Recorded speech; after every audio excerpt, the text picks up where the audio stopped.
Hello students, मेरा नाम मिश्रा है ना। Welcome in economics. आज हम जिस न्यूज़ के बारे में बात करेंगे, इस न्यूज़ से पक्का आपके पेपर में क्वेश्चन आएगा।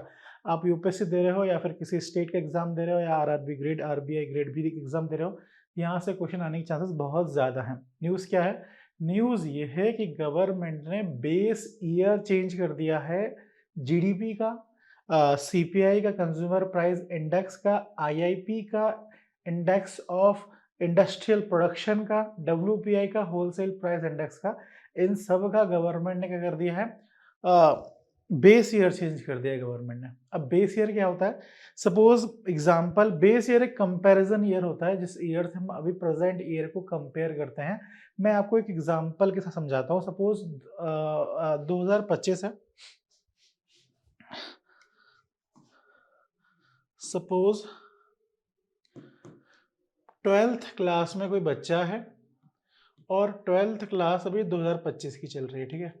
अब 2025 में बिहार बिहार की बात है।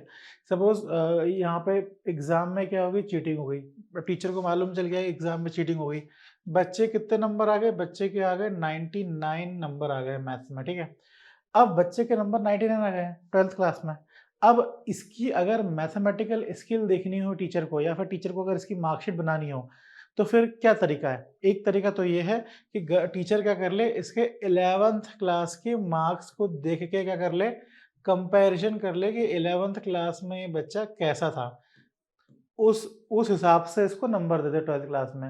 एक एक या तो ये 11th क्लास से कंपेयर कर सकते हैं, या तो ये 6th क्लास से भी कंपैरिजन कर सकते हैं कि 6th क्लास में बच्चा कैसा था। 6th क्लास में सपोज इसके परसेंटेज कितने थे? 80 नंबर लाया था ये मैथ्स में। तो दो तरीके से टीचर कंपैरिजन कर सकता है इसको नंबर देने के लिए। मतलब अब 12th क्लास में तो उसने चीटिंग कर लिया, अब फिर से एग्जाम करा नहीं सकते, नया पेपर बनेगा, बहुत बड़ा बड़ा प्रोसीजर है। तो फिर क्या करें कि इसको नंबर भी देना है, इसकी मैथमेटिकल स्किल भी पता करना है, तो क्या तरीका है? एक तरीका तो ये है कि इसके 11th क्लास के मार्क्स को देख ले, या फिर इसके 6th क्लास के मार्क्स को देख के तरीका देख ले। तो ये क्या है? बेस ईयर है। अगर आप 11th क्लास का के मार्क्स से अगर आप 12th क्लास में उसकी क्या स्किल रहेगी, अगर आप वो जज करोगे, तो ये क्या हो जाएगा, जो आपकी 2024 है, जिस क्लास जिस जिस जिस ईयर में ये 11th क्लास का था, वो ईयर क्या हो जाएगा? बेस ईयर हो जाएगा। जिस बेसिस में आप क्या कर रहे हो? कंपैरिजन कर रहे हो, ठीक है। वो क्या हो जाएगा? बेस ईयर हो जाएगा। समझ में आ रहा है मेरी बात? अब करने को तो कंपैरिजन 6th क्लास से भी कर सकते हैं। 6th क्लास में उसके नंबर 80 आए थे। अब 6th क्लास में 2018 से भी कंपैरिजन कर सकते हैं कि वो 2025 12th क्लास में कैसा होगा। पर जब हम 6th क्लास से कंपैरिजन करते हैं, तो प्रॉब्लम ये आती है, जो कंडीशन होती है सारी वो अलग हो जाती है। 6th क्लास में जो उसकी हाइट थी, 6th क्लास में जो उसकी हेल्थ थी, 6th क्लास में जो सब्जेक्ट थे, 6th क्लास में जो जो हम साइंस पढ़ते हैं सिर्फ, 12th क्लास में फिजिक्स केमिस्ट्री बायोलॉजी पढ़ते हैं। 6th क्लास की जो मैथ होती है वो अलग होती है, 12th क्लास की मैथ्स अलग होती है, वो टफ होती है। तो कहने का मतलब ये है कि कंडीशन क्या हो जाती है? अलग अलग हो जाती है। तो कोशिश ये करी जाती है बेस ईयर वो ईयर चुना जाए जो प्रेजेंट कंडीशन के थोड़ा पास में हो। तो 12th क्लास में अगर बच्चा है, उसके लिए अगर बेस ईयर चुनना है, मतलब उसका परसेंटेज जो उसने चीटिंग कर ली है, अब आपको उसके नंबर देखना है, तो एक पीछे पुराने साल से देखना पड़ेगा। तो 11th क्लास एक अच्छा बेस ईयर हो सकता है। अच्छा सर, ये आप क्या पढ़ाने लगे? हम तो जीडीपी पढ़ने के लिए आए थे। देखिए साहब, ऐसा है कि जीडीपी में भी यही लगता है, थोड़ा कॉन्सेप्ट यहीं का ही लगता है। जीडीपी का पहले बेस ईयर क्या था? अब जीडीपी में बेस ईयर कैसे आ गया वो बताता हूँ मैं आपको, ठीक है। जीडीपी में पहले, यहाँ पे अब मैं एक अलग से पेज ले लेता हूँ, ठीक है। सपोज जीडीपी अगर आपको निकालना है, जीडीपी का फॉर्मूला क्या होता है? जीडीपी का फॉर्मूला होता है क्वांटिटी इनटू प्राइस। सपोज 2025 का आपको जीडीपी निकालना है, 2025 का अगर आपको जीडीपी निकालना है, तो कैसे निकालोगे? तो 2025 का जीडीपी क्वांटिटी, मतलब सपोज 5 कार बनी है 2025 में, और हर कार का 2025 का पहले नहीं निकालते, पहले 2024 का निकालते हैं। 2024 का अगर आपको जीडीपी निकालना है, तो आप क्या निकालो? सपोज 5 कार बने 2024 में, और हर कार का प्राइस क्या है? 100 रुपए हर कार का प्राइस है। तो देश का जीडीपी कितना हो जाएगा? 500 रुपए क्या हो जाएगा? जीडीपी हो जाएगा। अब 2025 का अगर हम जीडीपी निकालते हैं, 2025 में क्या हुआ, जो लोहा मतलब झारखंड में जो लोहा हो गया वो क्या हो गया, महंगा हो गया। महंगा क्यों हो गया? क्योंकि वहां पे कुछ ना कुछ लड़ाई हो गई, कोई गवर्नमेंट स्टेबल नहीं थी, कुछ वजह से लोहा महंगा हो गया। अब लोहा महंगा हो गया, अब कितनी कार बन पाई? 4 ही कार बन पाई। पर लोहा महंगा होने की वजह से, लोहे का प्राइस, लोहा महंगा होने की वजह से कार क्या हो गई? महंगी हो गई। अब हर कार का प्राइस कितना हो गया? 200 रुपए हो गया। तो इस साल 2025 का जीडीपी कितना हो जाएगा? 2025 का जीडीपी हो जाएगा 800 रुपए। तो क्या आप बता सकते हो कि कौन सा जीडीपी अच्छा है? 2024 वाला जीडीपी अच्छा है कि 2025 वाला जीडीपी अच्छा है? अगर आप ये कह रहे हो कि 2024 वाला जीडीपी अच्छा है तो आप सही हो। क्यों सही हो? 2024 वाला जीडीपी अच्छा क्यों है? क्योंकि जीडीपी में सबसे ज्यादा इंपॉर्टेंट चीज क्या है? क्वांटिटी। जीडीपी में प्रोडक्शन बहुत इंपॉर्टेंट है, ना कि प्राइस इंपॉर्टेंट है। अच्छा, अगर आपको इस बात से परेशानी है कि सर आप बोल रहे हो क्वांटिटी इंपॉर्टेंट है, प्राइस इंपॉर्टेंट नहीं है, जबकि GDP is equals to quantity into price का प्रोडक्ट होता है, तो फिर मतलब ये क्या बातें कर रहे हो? मैं एक और एग्जांपल देता हूँ आपको ये बात समझाने के लिए। सपोज मैं हूं, मेरा भाई है, आप बताना कि कौन सही है ज्यादा। हम लोग 12th क्लास में है, मैं हूं और मेरा भाई है, ठीक है। अब मेरे भाई, हम लोग का सब्जेक्ट है Hindi, English, Sanskrit, maths, physics, chemistry.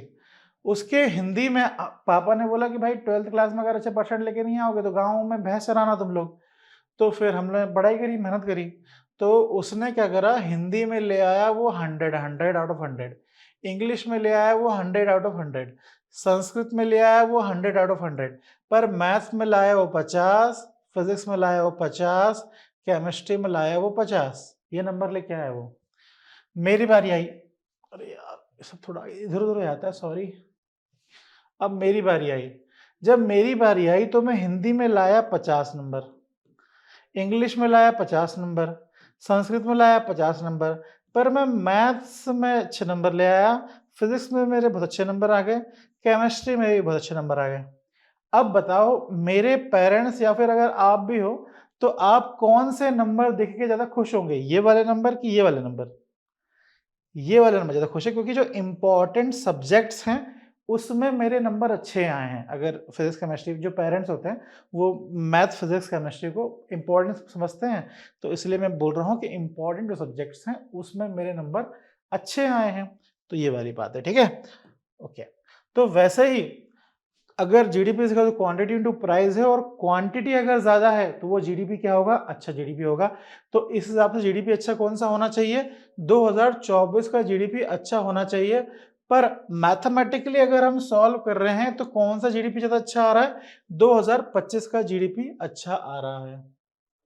तो कुछ ना कुछ तो परेशानी है। अगर हम इस हिसाब से अगर जीडीपी नापना शुरू करें तो जीडीपी तो बहुत कभी भी, मतलब जितनी ज्यादा देश में परेशानी होंगी उतना उतना अच्छा जीडीपी होगा। फिर तो ऐसी बात हो जाएगी, फिर तो प्रॉब्लम ही हो गई ना, मतलब चीजों इनवर्स रिलेशन चलने लगा। तो ये गलत है। इसीलिए हमें क्या करना पड़ेगा, हमें इस परेशानी को सॉल्व करना पड़ेगा। पहली परेशानी क्या है हमारे पास? हमें पता करना है बेस्ट जीडीपी। हमें best way of calculating GDP पता करना है। हमें best way of calculating GDP ये पता करना है हमें। उसके बाद एक और सवाल बताता हूँ मैं आपको। दो परेशानी है। पहली परेशानी ये है, दूसरी परेशानी बताता हूँ मैं आपको। दूसरी परेशानी ये है कि 2024 में जीडीपी 500 था, 2025 में जीडीपी 800 है। क्या हम इन जीडीपी को कंपेयर कर सकते हैं क्या? मेरा सवाल आपसे ये है कि 2024 का जीडीपी 500 है, 2025 का जीडीपी 800 है, क्या हम इन दोनों को जीडीपी को कंपैरिजन कर सकते हैं? अगर आपका जवाब हाँ है तो गलत है। मैं बताता हूं क्यों नहीं कर सकते कंपेयर। देखो, कंपैरिजन करने के लिए क्या सचिन तेंदुलकर साहब को और विराट कोहली को कंपैरिजन कर सकते हैं? अगर आप कोविड से पहले कोविड टाइम में पैदा हुए हो तो आप अगर सचिन तेंदुलकर को नहीं जानते हो तो फिर सॉरी पर फिर भी मैं ये एग्जांपल लूंगा। क्या हम सचिन तेंदुलकर साहब को और विराट कोहली को कंपैरिजन कर सकते हैं? नहीं कर सकते। क्यों कंपैरिजन नहीं कर सकते? क्योंकि उन्होंने जो रन बनाए हैं, ठीक है, उन्होंने सबने अलग-अलग रन बनाए, किसी ने ज़्यादा रन किसी ने कम रन बनाए, पर उन्होंने जो बॉलर फेस करे हैं, वो दोनों ने जो बॉलर फेस करे हैं, वो क्या है? अलग-अलग है। अगर हम इनको कंपैरिजन करना चाहते हैं, कंपैरिजन किस बेस में कर रहे हैं? रन के बेसिस में कंपैरिजन कर रहे हैं ना। अगर हम रन के कितने रन इन लोगों ने बनाए हैं, उस बेसिस में अगर हम कंपैरिजन कर रहे हैं, तो हमें दोनों के जो बॉलर है वो भी सेम होने चाहिए। अगर बॉलर ही सेम नहीं है तो प्रॉब्लम हो जाएगी। तो बॉलर सेम जब तक हम सचिन तेंदुलकर साहब को जिन बॉलर से खिला रहे हैं, उन्हीं बॉलर से अगर हम विराट कोहली साहब को नहीं खिलाएंगे, तो हम कंपैरिजन नहीं कर पाएंगे, है ना? इसलिए हम सचिन तेंदुलकर साहब और विराट कोहली साहब कंपैरिजन नहीं कर सकते। वैसे ही हम ये दोनों जीडीपी को कंपैरिजन नहीं कर सकते, ठीक है? हम क्या नहीं कर सकते? दूसरी परेशानी क्या है? हम कंपैरिजन नहीं कर सकते। क्यों कंपैरिजन नहीं कर सकते? क्योंकि दोनों का जो प्राइस है वो क्या है? अलग-अलग है। इसलिए कंपैरिजन करने के लिए एक चीज क्या होनी चाहिए? सेम होनी चाहिए, तभी तो हम दूसरी से कंपैरिजन कर पाएंगे। क्वांटिटी के हिसाब से क्वांटिटी इंपॉर्टेंट है, तो उसी हम कंपैरिजन कर पाएंगे। तो ये दूसरी परेशानी है। इन दोनों परेशानी का एक सॉल्यूशन है। वो सॉल्यूशन है, वो सॉल्यूशन क्या है? वो सॉल्यूशन है ये कांस्टेंट प्राइस ले आना। अगर हम इसका ये दोनों प्राइस सेम कर दें, मतलब एक कांस्टेंट प्राइस ले आए जिसमें जिस ईयर में ना कोई इन्फ्लेशन हो, जैसे अभी बात करी ना हमने कि बच्चे ने चीटिंग कर ली 12th क्लास में, पर अब हमें देखना है कि उसे कुछ ना कुछ नंबर तो देने ही पड़ेंगे, उसकी मार्कशीट बनानी पड़ेगी, उसको स्किल बतानी पड़ेगी कि भाई इतना स्किलफुल लड़का है हमारा, तो हमें पुराने साल से कंपेरिजन करना पड़ेगा। ये करा था ना अपन ने मार्कशीट बनाने में, हमने पुराने साल से कंपैरिजन करा उसका कि भाई 11th क्लास के नंबर देख लो, उसके 6th क्लास के नंबर दो, किसी से पिछले साल के नंबर देख लो। वैसे ही अगर हमें ये दोनों परेशानी सॉल्व करनी है, तो हमें बेस ईयर ढूंढना पड़ेगा, एक बेस ईयर निकालना पड़ेगा, उससे फिर प्राइस उधार लेना पड़ेगा। जैसे हमने 11th 12th क्लास की मार्कशीट के लिए हमने 11th क्लास के नंबर उधार लिए थे, वैसे ही हम 2025 का जो जीडीपी है उसको सही वैल्यू से निकालने के लिए, अच्छे तरीके से जीडीपी निकालने के लिए और कंपैरिजन करने के लिए हमें पुराने साल का प्राइस उधार में लेना पड़ेगा। सपोज हमें निकालना है, इसको मैं थोड़ा छोटा कर देता हूं,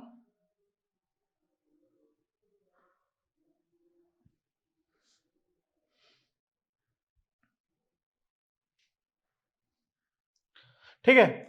अब हमें निकालना है 2025 का जीडीपी अच्छे तरीके से। तो 2025 के जीडीपी से 25 के जीडीपी में परेशानी क्या है? 2025 के जीडीपी में परेशानी है प्राइस। ये प्राइस फ्लक्चुएट हो रहा है। अब इस प्राइस को ढूंढने के लिए हमने क्या करा, पुराना ईयर, जैसे 11th क्लास की 12th क्लास में चीटिंग हुई तो 11th क्लास के मार्क्स ढूंढने चले गए, तो वैसे ही अब हम पुराने ईयर में ढूंढ रहे हैं जहां पर चीजें क्या हो, स्टेबल हो और ईयर क्या हो, रेलेवेंट हो।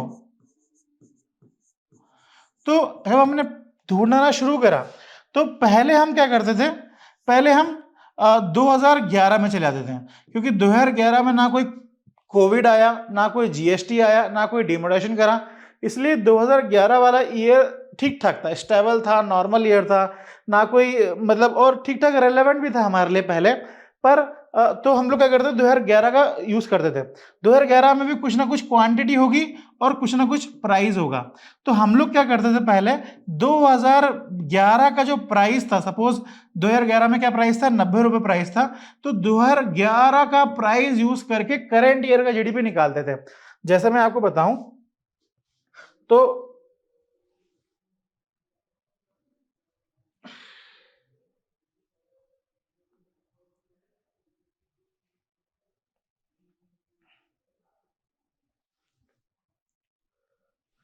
हाँ, अब हमें मालूम चल गया है कि प्राइस क्या है, तो हम लोग क्या करते हैं, अब जीडीपी निकाल 2025 का, अगर ये अब 2025 का जीडीपी निकालने का हमारे पास दूसरा तरीका आ गया है। दूसरा तरीका क्या है? दूसरा तरीका ये है कि क्वांटिटी इनटू प्राइस तो होता है जीडीपी। जीडीपी क्या होता है? क्वांटिटी इनटू प्राइस तो होता है। अब हम क्वांटिटी 2025 का जीडीपी निकालना तो 2025 की ही क्वांटिटी लेंगे, पर प्राइस हम कौन सा वाला ले रहे थे, पहले 2011 का जो प्राइस था वो प्राइस ले रहे थे। कितना प्राइस था? 90 था। अब जीडीपी कितना आ जाएगा? 360 आ जाएगा जीडीपी, ठीक है।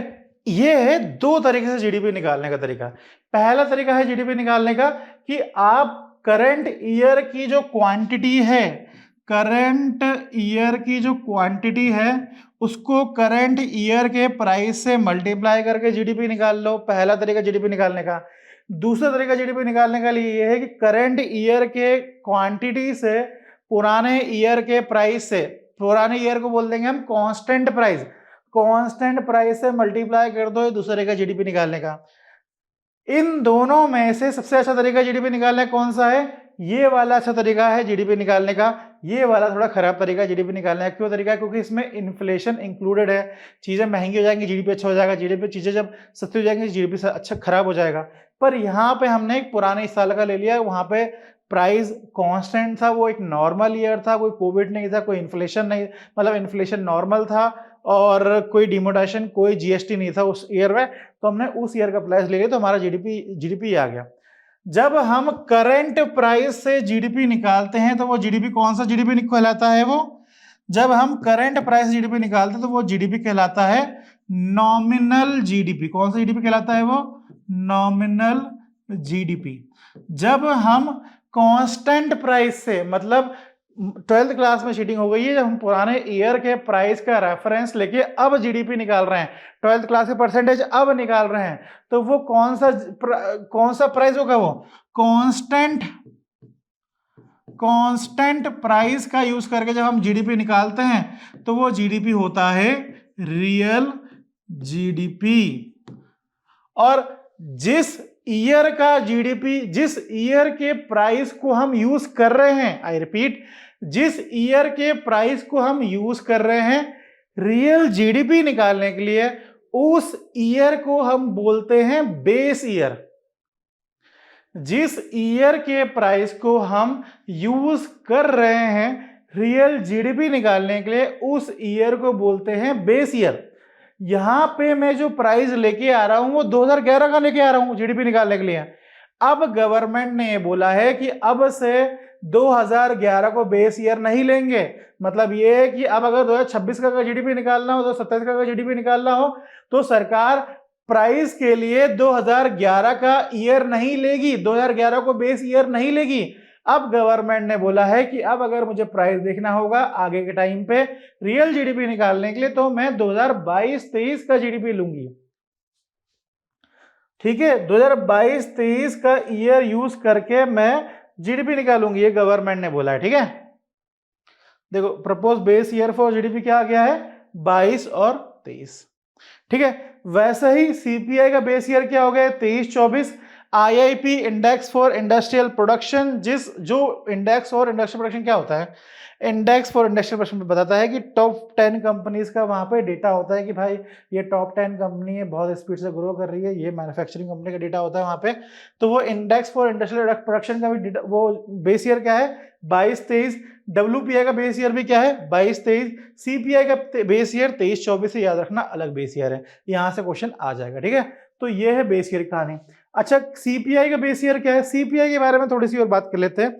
मैंने जहां तक बता दिया है आपको, सीपीआई के बारे में एक बार बात कर लेते हैं। सीपीआई का सीन क्या है? देखो सीपीआई क्या होता है? Consumer price index, consumer price index. अब जब कंज्यूमर प्राइस इंडेक्स निकालते हैं तो कंज्यूमर प्राइस इंडेक्स क्यों निकालते हैं? ताकि हमें इन्फ्लेशन कैलकुलेट कर पाए। आरबीआई यूज करता है consumer price index inflation measure करने के लिए। अच्छा, अगर हमें अभी कौन सा महीना चल रहा है? अभी चल रहा है जुलाई। अगर जुलाई महीने में कितना इन्फ्लेशन, अगर हमें वो कैलकुलेट करना है तो हम कैसे कैलकुलेट करेंगे? जुलाई महीने में जो इन्फ्लेशन चल रहा है उसे अगर हमें कैलकुलेट करना है तो हम बोलेंगे सीपीआई जुलाई महीने का, और कौन से महीने, कौन से ईयर का? 2025 का जुलाई, माइनस सीपीआई कौन से महीने का? जुलाई महीने का, और कौन से ईयर का? 2024 का जुलाई। और इसको हम डिवाइड कर देंगे सीपीआई से। कौन से सीपीआई से माइनस डिवाइड करेंगे? जुलाई महीने का, और ईयर कौन सा रहेगा? 2024 से। तो इस तरीके से हम कैलकुलेट कर लेंगे इन्फ्लेशन जुलाई 2025 का। ये है इन्फ्लेशन कैलकुलेट करने का तरीका। पर सर यहाँ पे तो बेस ईयर आया नहीं, यहाँ पे तो बेस ईयर नहीं है, अब बेस ईयर यहाँ पे, वो यहाँ पे तो आप 22-23 वाला जो 23-24 वाला यूज कर रहे हो वो तो यहाँ पे नहीं आएगा। देखो भाई साहब, सीपीआई निकालने का एक फॉर्मूला होता है, सीपीआई निकालने का एक फॉर्मूला होता है जिसमें बेस ईयर आता है R into W upon W into 100, summation of R into weightage upon weightage into 100। तो R क्या है? R है, R is the ratio of price of goods and services in present year, जिस year का आपको निकालना है CPI, upon price in base year. समझ में आया? ये बेस, ठीक है। इससे हम इससे बहुत हद तक इन्फ्लुएंस हो जाता है। अच्छा, समझ में आ गया सब? सीपीआई देखो, बेस ईयर किस तरीके से जीडीपी चेंज कर सकता है, बेस ईयर किस तरीके से सीपीआई को अफेक्ट कर सकता है, ये सब तो बता दिया मैंने। अब चैलेंजेस क्या है? चैलेंजेस ये है कि हम बहुत साल से कोशिश कर रहे थे बेस ईयर को पता करने का कि बेस ईयर है क्या, पर उसे हम कैलकुलेट नहीं कर पा रहे थे, अब जाके मिल गया है। दूसरी परेशानी ये है कि दूसरी इसमें परेशानी ये है कि अब हम कंपैरिजन करने में थोड़ी परेशानी आएगी। 2024 का 25 का जो जीडीपी आया है, 23-24-25 का जो जीडीपी आया है वो 2011 के बेस ईयर को लेके आया है। अब जो जीडीपी आएगा वो आएगा 23-24 का बेस ईयर लेके, सॉरी 22-23 का बेस ईयर लेके आएगा। तो कंपैरिजन करना प्रॉब्लम होगी ना हमारी, कि पहले हम बेस ईयर वहां से ले रहे थे, अब हम बेस ईयर यहाँ से ले रहे हैं, तो परेशानी होगी। तो ये परेशानी आएगी। फायदा क्या होगा? फायदा ये होगा कि थोड़ा सा इजी हो जाएगा और चीजें बहुत नॉर्मल हो जाएंगी, और जो भी इन्वेस्टर आएगा इंडिया में, उसको मालूम चलेगा कि इनका जो डेटा है, जो डेटा का सोर्स है वो बहुत अपडेटेड है, जो 2011 का डेटा यूज नहीं कर रहे हैं। तो ये सब फायदा हो जाएगा, ठीक है। Please like, comment, subscribe our channel, और कोई भी डाउट हो तो प्लीज कमेंट करिएगा। Thank you, have a nice day.